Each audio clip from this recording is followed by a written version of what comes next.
La formalización del trabajo doméstico es un tema desde la semana anterior, desde el jueves pasado, que se emitieron varias resoluciones, 3 resoluciones, una del Ministerio de Trabajo, otra del Consejo de la Seguridad Social, otra del Comité Nacional de Salario. Hay un chisme de por medio porque Copardón y el CONED no la firmaron, se retiraron, mandaron una carta. Y creo que tuvo las asociaciones de ama de casa como la contraparte. Pero eso es secundario, que los empresarios, digo, no es tan secundario, pero que nos podría desviar del fondo de este asunto. Con nosotros, Victoria García, ya la presidenta de la Asociación de Trabajadoras del Hogar. El sábado estuve hablando ampliamente con Pepe Abreu, me dio su currículo completo. Una luchadora de toda la vida. Nos sentimos muy bien que usted haya arrancado para acá para defender a su sector. Y Eduardo Tavares, él es un abogado laboral. Ya cuando nos metamos en los aspectos, en las intríngulis legales, hay muchas opiniones, que el convenio de la OIT no era aplicable, que había que pasar una ley. Esos son los aspectos legales. Pero con el saludo a doña Victoria, vamos a comenzar con usted, doña Victoria. ¿Qué usted opina? ¿Se ha hecho justicia? Es una lucha de 34 años que llevamos la Asociación de Trabajadoras del Hogar. Es un compromiso de Estado, además es una deuda social con las mujeres. Este es un sector totalmente desprotegido, que no tenía ninguna garantía, y al fin se le están dando un piso mínimo de garantía.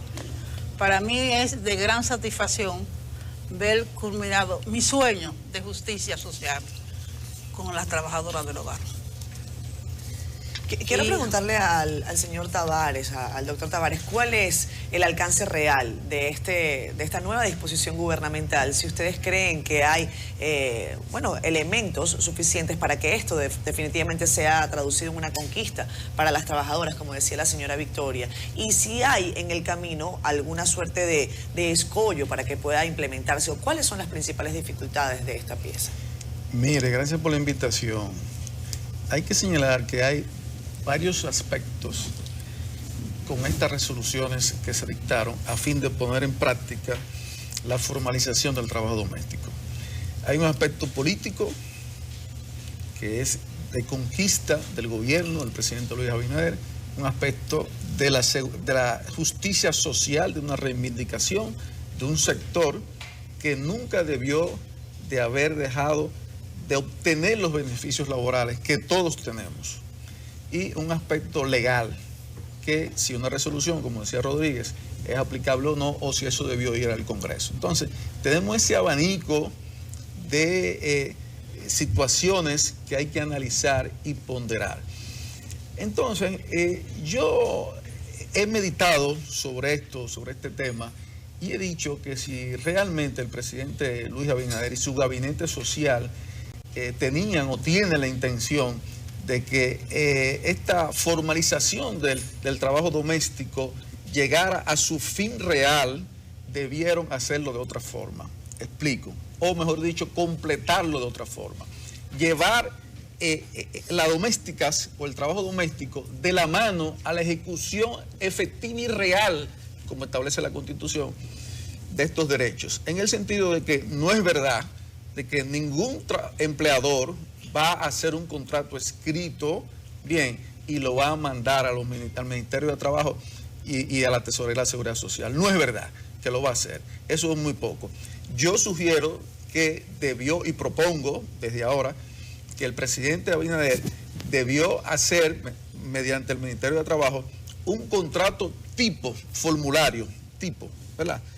Y fuera mediante una campaña, casa por casa, no invasivo, claro, respetando el derecho al domicilio, a la privacidad y a la intimidad de los hogares, pero yendo casa por casa y diciéndole, usted tiene una doméstica aquí, o alguien que trabaja en los aspectos domésticos de su hogar, de aseo, de jardinería y de esto, sí. Entonces, hacerle algunos cotejos, deme su nombre, cédula, le pone el horario en que van a ejecutar el contrato de trabajo, paréntesis, luego hablaremos sobre eso, sobre la jornada de trabajo, y fírmeme aquí, y punto. Entonces ya eso se enrola, ya eso se lleva a una matriz real y se convierte en un contrato de trabajo. Y ellos entonces, a su vez, le envían eso a la TCS. Entonces, eso se entrelaza a nivel interinstitucional. Es decir, que las trabas que han puesto ahora mismo de entrada para la formalización del trabajo doméstico no va a ser que haya una aplicación real en favor del sector que ellos dicen que quieren proteger.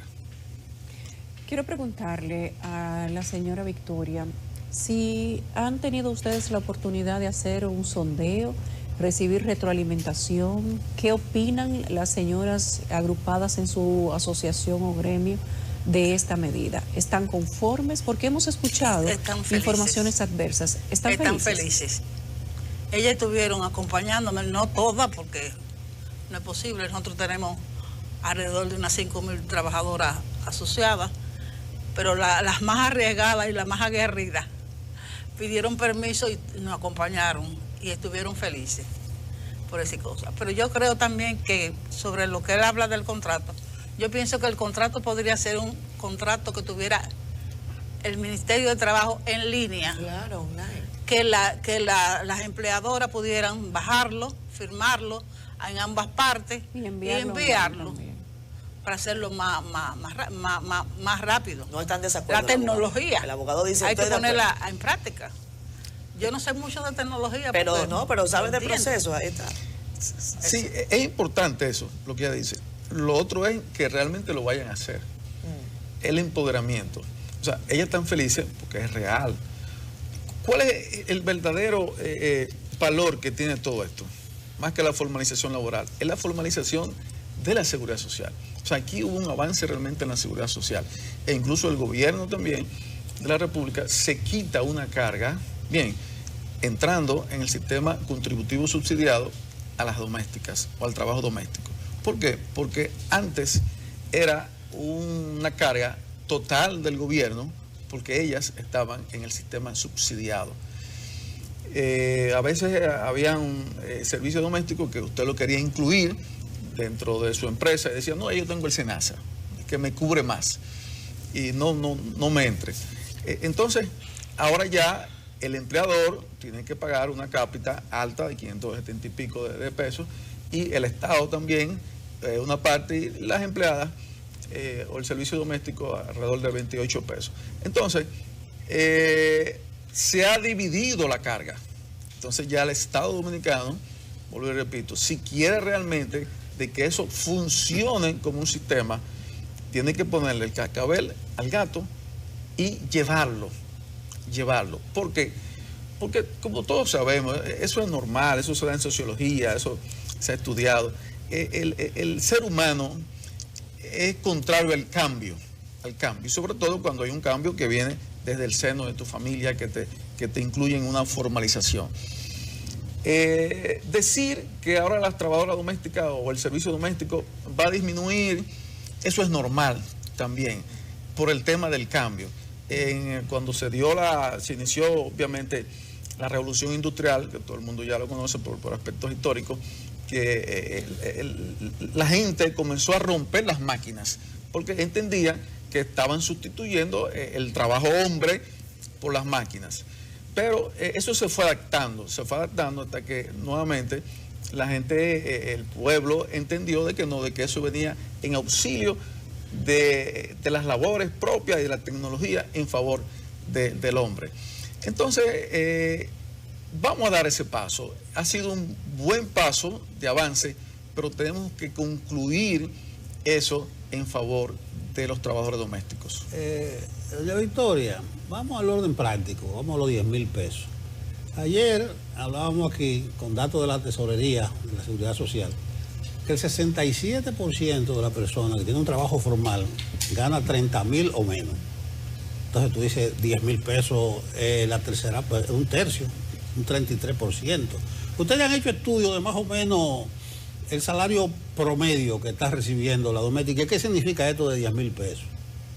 2.000 pesos. De 10.000. Ah, 10.000 pesos. Parece bueno, que mucho. 10.000 pesos quizás no serían las aspiraciones de todas, pero es la realidad a la que tenemos que adaptarnos. Y precisamente para no causar un despido masivo de trabajadores porque crean que el salario es muy alto y que no lo pueden pagar, porque nosotros sabemos que hay un gran número de trabajadoras, casi un 80% de trabajadoras que ganan menos de los 8,000 pesos. Entonces para nosotros no es lo ideal, pero no lo aceptamos. Y yo quiero llamar también a lo de la seguridad social. Cuida de quien te cuida. Esa mujer cuida a tu familia. Inscríbele en la seguridad social. Para mí eso es importante. Señora Victoria, cuando hablamos del trabajo doméstico, es un sector que es muy diverso. Porque hay empleadas domésticas o trabajadoras domésticas que trabajan 8 horas, hay unas que trabajan medio tiempo, hay unas que trabajan todos los días de la semana, hay otros que trabajan 1 o 2 días. En esa discusión, ¿cuál es el detalle? Porque, bueno, uno ve reacciones, evidentemente. 10,000 pesos, bueno, hay algunas que ganan más, hay algunas que trabajan solamente 2 días a la semana. ¿Cómo queda una trabajadora doméstica que no tiene que cumplir un trabajo de horario completo, por decirlo de alguna manera, 8 horas, 5 días a la semana? ¿Cuál es el efecto para ellas? Eso podría ser un acuerdo entre las partes, pero yo pienso que la gran mayoría de las trabajadoras domésticas no tienen un horario fijo y trabajan hasta 16 horas. Y cuidado, porque si a medianoche llega alguien, la llaman. Si alguien se pone malo, también la llaman porque no respetan su tiempo de descanso. Entonces para nosotros es importante que haya un horario de trabajo. ¿Y cómo se regularizaría eso de las 8 horas? Porque hay diferentes tipos de trabajo doméstico, que al final no es más que un trabajo como cualquier otro, como ser un supervisor, una secretaria, una asistente, pero hay damas, señoras de servicio que trabajan 3 veces a la semana, sin dormida, por ejemplo. Otras que trabajan diario, pero en casas distintas. Hoy el lunes limpian en un sitio, el martes en otro, pero hay otras que trabajan de lunes a viernes y en otra tanda de viernes a lunes, diferentes personas, fin de semana y durante la semana con dormida. ¿Cómo se supervisa las 8 horas de trabajo cuando es con dormida el trabajo? De una manera efectiva. Eso es un tremendo cosa, porque esa debe de ser la trabajadora la que defienda su horario de trabajo, definitivamente. Ella sabe que tiene 8 horas de trabajo y la puede dividir como ella le convenga. Trabajo de 8, por ejemplo, de 8 Pero a ¿cómo 10. defiende ella su horario?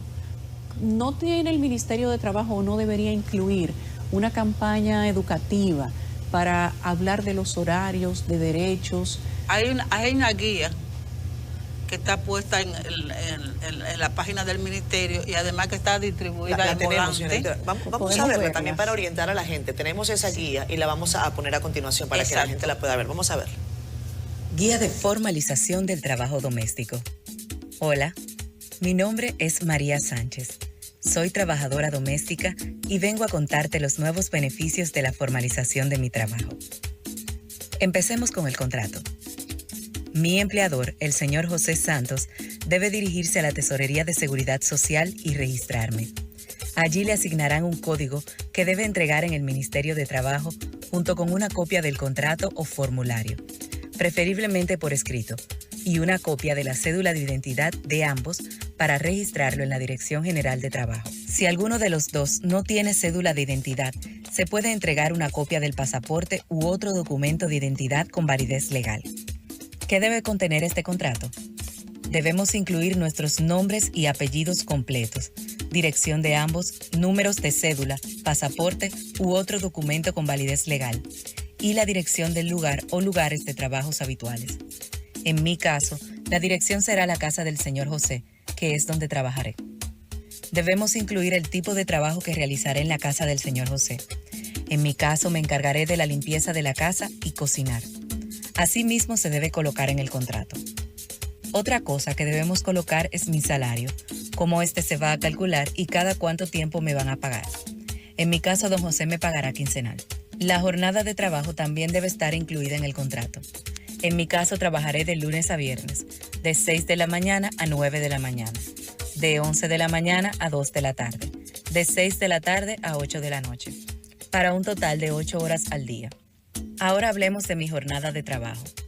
No debo trabajar más de 8 horas diarias ni más de 44 horas semanales. Así lo establece el Código de Trabajo para todos los trabajadores. Por eso el señor José y yo hemos acordado las horas en las que prestaré mi servicio. Me toca un descanso semanal de 36 horas que no puede ser interrumpido. Ejemplo, mis días libres serán los sábados y domingos, pero si un sábado el señor José me necesita y yo estoy de acuerdo en ir a trabajar, tengo 2 opciones. La primera opción es tomar ese día libre pendiente la semana que viene. Entonces mis días de descanso en esa semana serían sábado, domingo y un día que escoja. La segunda opción es que me pague ese sábado que trabajé, aumentado el pago en un 100%. Bueno, el Ministerio también distribuyó en forma impresa una suerte de folleto, esa guía. Del orden práctico es muy complejo. 8 horas diarias y 44, eso es muy fácil decirlo. Tiene, muy fácil, pero cuando la señora vaya camino a la casa en un tapón y llame a la doméstica, mira, y a la doméstica la llama a ella, ya son las 5, yo me voy, aguanta un rato más. A las 4, siento a las 8. Aguanta un rato, voy de camino, o sea, hay que buscarle... Llegue o págueme hora extra, doña. Hora extra, inmediatamente, diaria, hora extra. Se mete a los 20 o 25 mil pesos. Sí, exactamente. Una de las resoluciones habla de que las agencias de empleo no deben retener parte del salario de la doméstica. Ese es otro tema de las agencias de empleo. Yo voy a lo siguiente. Tal vez debiera hacerle la pregunta a doña Victoria, pero usted en el aspecto laboral podría discurrir del rol que van a jugar esas agencias de empleo y del rol que van a jugar muchos abogaduchos ahora. De decirle, mire Victoria, usted está trabajando de más, vamos a demandar al patrón. Vamos a demandarle, vamos a querellarle. O sea, simplemente por buscar. Las agencias de empleo, Tavares. Mire, las agencias de empleo son una realidad, porque son las que están colocando ahora a las domésticas, al servicio doméstico, y depuran a ese personal. Me ha ido mal las 2 veces que yo he recorrido, me ha ido mal. Es mejor que Yulisa me diga, mira, yo tengo una muchacha muy seria y me la mande. Pero bueno, está bien, depuran, dice usted. Parece exactamente. El currículum, tú la entrevistas. Sí, y eso hay que también, a su vez, tiene que haber una especie de superintendencia de esas agencias de empleo. Porque mi experiencia personal también no fue tan buena. Y me parece como que hay una especie de negocio que ellas se dañan como en los próximos meses, no duran ni 3 meses, porque el tema es la recontratación, porque hay que darle un % o un fondo a esas agencias y entonces se quedan con ese fondo y vuelven y recontratan a esa doméstica que está en su plataforma.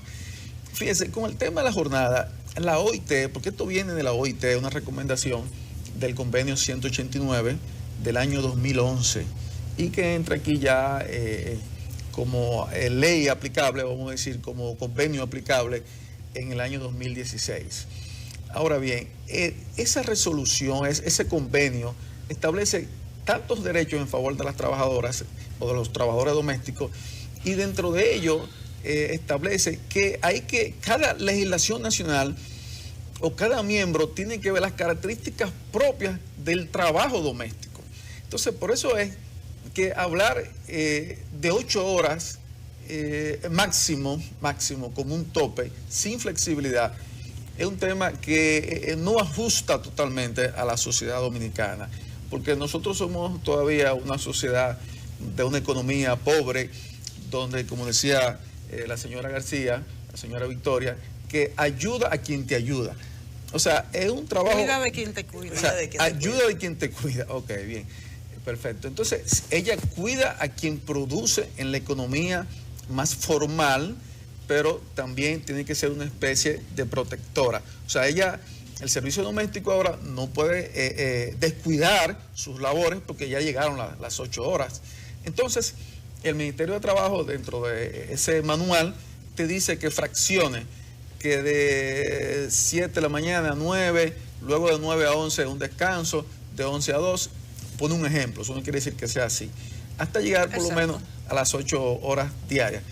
Pero la OIT, y no solamente la OIT, sino que en base a esa resolución, entonces en esa hora de descanso, o en esas horas de descanso, la doméstica o el trabajador doméstico podrá salir del hogar y hacer sus cosas porque no está en labores. Claro. Entonces, si tiene una labor de nana o de niñera, no puede dejar al niño solo.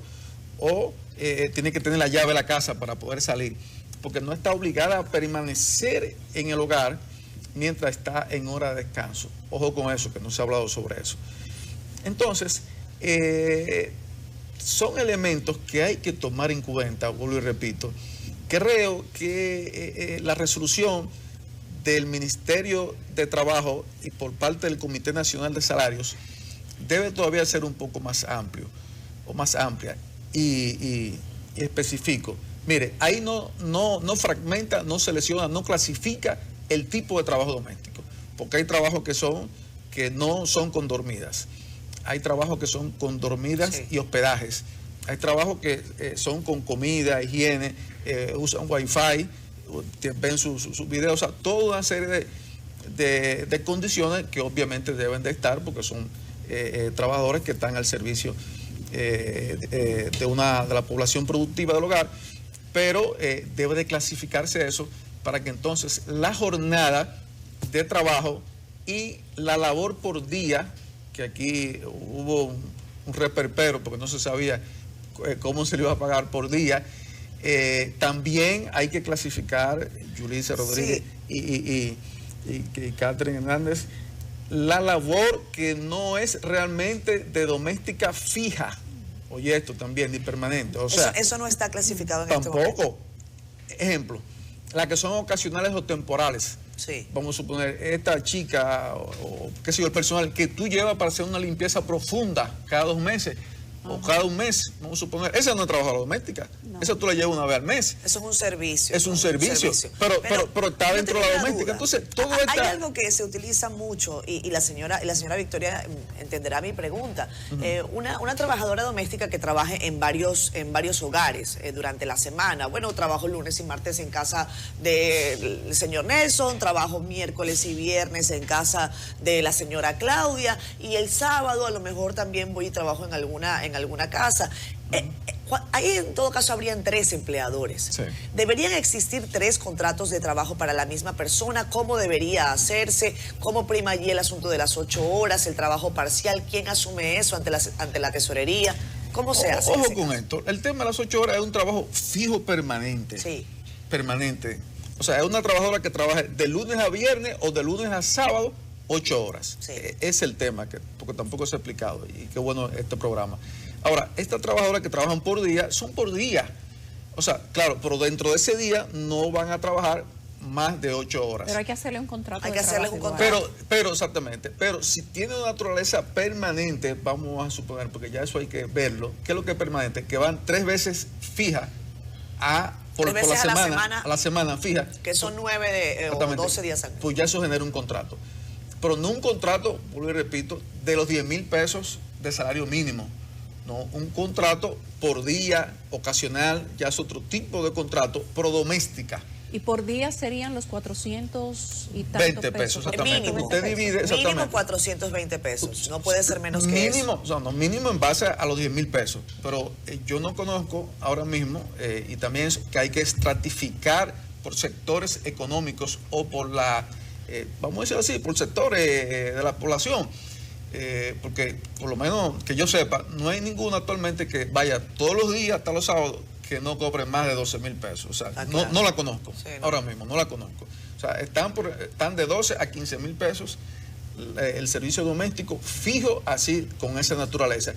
E incluyéndole el pasaje que no está dentro de esos 10,000 pesos, que también es... Incluyéndoselos. Bueno, no, te quiero decir, es la práctica ahora mismo. O sea, el salario le da el dinero del o sea, pasaje. la práctica común, consuetudinaria, lo que se ha dado actualmente es que se le cubre el empleador o la empleadora le cubre el pasaje si vive en San Cristóbal. Y a veces Jaina, otras cosas, Villamella además, también. porque con una persona que trabaja contigo 3 veces a la semana, 2 veces, quizás por mucho tiempo, o durante toda la semana y te cuida a tus hijos, es la persona que prepara lo que tú te comes, Claro. tú entras en una relación prácticamente de familiaridad. Claro. No es un empleado Es cualquiera. tu familia. Claro. Es alguien a quien tú le mereces una buena condición de vida, porque explotarlo es quizás alimentar una mala relación con alguien de quien tú dependes de una manera directa. Pero para terminar, al menos de mi parte, quiero preguntarles si no era necesario modificar la ley de trabajo en nuestro país para poder incluir esto, porque un reglamento no está por encima de la ley. Mire, lo que pasa es que hubo un refresh realmente con relación a eso. Eso está en la ley. Desde el artículo 258 al 265 del Código de Trabajo establecen todos los derechos que ustedes están viendo ahí que se le dan al trabajo doméstico. Lo único que varió fue que haya un mínimo de 8 horas diarias. Eso fue una de las conquistas que se dio con esta resolución. Pero no habría que incluir eso en la ley. La señora Victoria dice que no. No, doña Victoria, No, cuéntenos. no solamente eso. El horario es importante. El salario es importante. La seguridad social también es importante. Entonces, eso no estaba dentro de eso la que ley, usted señala, del Código Laboral. del Código Laboral. Porque nosotros venimos desde 1989 pidiendo reforma al Código de Trabajo. ¿No? Y el Congreso está ahí. El Congreso está ahí. Están depositados La solicitud. la propuesta de nosotras, ¿no?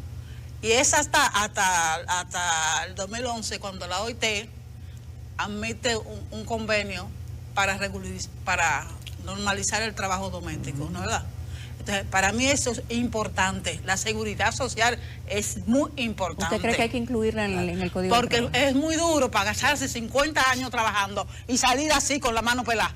Claro. Eso es muy duro. Claro. Ese Claro, código claro. tiene 30 años, cumplió en mayo Abogado, pasado. señor Tavares, algunas personas conocemos una especie de régimen privado que hay. Hay una compañía a la que tú le pagas 1,000 y tantos pesos mensuales, una compañía que tiene como 20 años abierta, y es una especie de seguridad social privada. Y ellos le dan el seguro y se ahorra para una pensión. ¿Qué va a pasar con ese servicio ahora, a partir de esta resolución? Mire, eso la tesorería lo ha denunciado. Eso realmente eran mafias, porque si no estaban realmente trabajando en el lugar que trabajaban. ¿Cómo Pues así? entonces- Que no estaban trabajando en el lugar que trabajaban. Tú dices compañía privada. No, hay una empresa privada, Sí. diría el nombre, pero no sé si es posible, a la que uno como empleadora de hogar le paga 1,000 y pico de pesos por cada señora de servicio, y eso te incluye el seguro médico y un ahorro a largo plazo Ok. para una especie de pensión. Ah, ok. Entonces, eso sustituía la inexistente seguridad privada hace 20 años, 10 años, cuando no se tenía. ¿Qué pasa con ese servicio ahora? Ok, qué bueno. Cuando lo que le dije hace un momento, no era que no es verdad. Aparte de esa compañía, hay también empresas que se dedicaban a incluir a personas que no trabajaban En con su ellos compañía. en su compañía fantasma de carpeta, y le daban la la ARS, la AFP, reglas laborales, todo, le daban todos los servicios, y luego entonces le cobraban un mínimo, porque esas empresas no existían y realmente no laboraban. Pero con relación a eso, eso es una distorsión. O sea, lo real es que cada empleador o cada empleadora pues inscriba en la TCS al trabajador doméstico, y así entonces ahora mismo no van a tener AFP, sí van a tener ARS con todos los beneficios. No Sí tienen van a tener, AFP. Van a tener una póliza básica de salud. Sí, ahí voy ahí. Y van a tener riesgos laborales, pues si tienen algún tipo de accidente. Y la AFP que van a tener, la AFP de la pensión de solidaridad del Estado, cuando cumplan por lo menos la que tienen de 50 a 55 años a partir de ahora, 5 años, a partir de ahora, 5 años durante 5 trabajando. años trabajando, van a poder calificar para una pensión de solidaridad del Estado. La que tiene menos de 50, pues entonces van a tener que llegar a 10 años a partir de esta resolución y de su vigencia en 3 meses, que será a partir de 3 meses, en noviembre, 24 de noviembre, que va a entrar en funcionamiento y en aplicabilidad total de todas estas resoluciones, tendrán derecho entonces a una pensión por solidaridad. Señores, gracias. Ustedes sí saben por dónde le entra el agua al coco. Lo que me sorprende es que había una consulta abierta. Sí. Y muchas de esas cosas de orden práctico que ustedes han dicho, me imagino que la transmitieron allí. Porque realmente hay carencias que son notables y que ustedes la han expuesto aquí.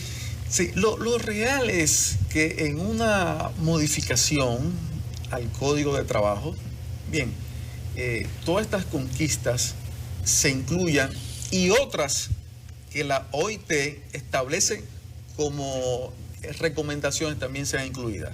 Aquí no se ha hablado todavía sobre el derecho a prestaciones laborales de la doméstica, o sea, el preaviso, al auxilio de cesantía. No se ha hablado sobre la maternidad y el estado de embarazo de las domésticas, que qué va a pasar si se despide a una o se desvincula a una doméstica estando embarazada. Aquí en el Ministerio del Trabajo, en su cuenta de Instagram, ahora que usted dice eso, dice que una vez terminado el contrato de trabajo, el trabajador doméstico no le corresponde pago de preaviso ni auxilio de cesantía, salvo convención contraria entre las partes. Ahí es donde voy. O sea, que sí se ha hablado, está establecido. No hay contrato. Sí, ahí es donde voy.